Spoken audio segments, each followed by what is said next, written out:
What seems like a simple task for many isn't the case for all. Whenever I go to the grocery store, I always have to worry about looking at the labels, trying to see what ingredients are in there.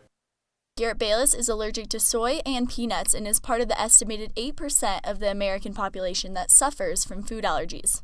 There are some food alternatives, but you have to actively search for different alternatives and figure out what you can eat and what you can't. But according to allergist Allan Bock, Garrett is part of what seems to be an epidemic in recent years. My generation had a peanut butter and jelly sandwich every day of life, and there wasn't much peanut allergy. Studies have been done to look at the number of peanut allergic kids in the 90s, the early 2000s, and the later 2000s, and that number has increased significantly.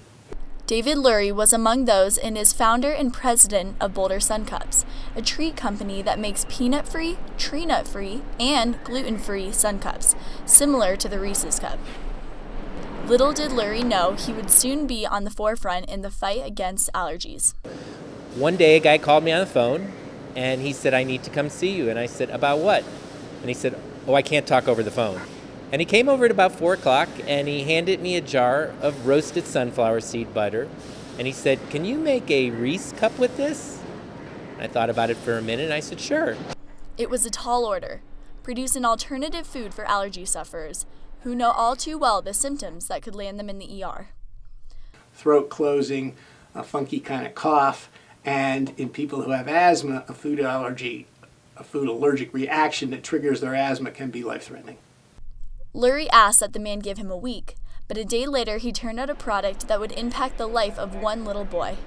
And I handed him this milk sun cup and he bit into it, a little piece of it, and his wife bit into a little piece of it, and then they handed the rest to their son. And he gobbled up the rest of it and had a giant smile on his face. Within minutes, Lurie saw his hard work pay off. And they started crying. And they said, "Well, our son has never had a Reese cup. He's highly allergic to peanuts and tree nuts." Sun Cups is just one example of the many food alternatives out there, but as seen on their Twitter feed, it has impacted the lives of many and give people like Garrett a sense of normality. Maggie Litt, News Team Boulder.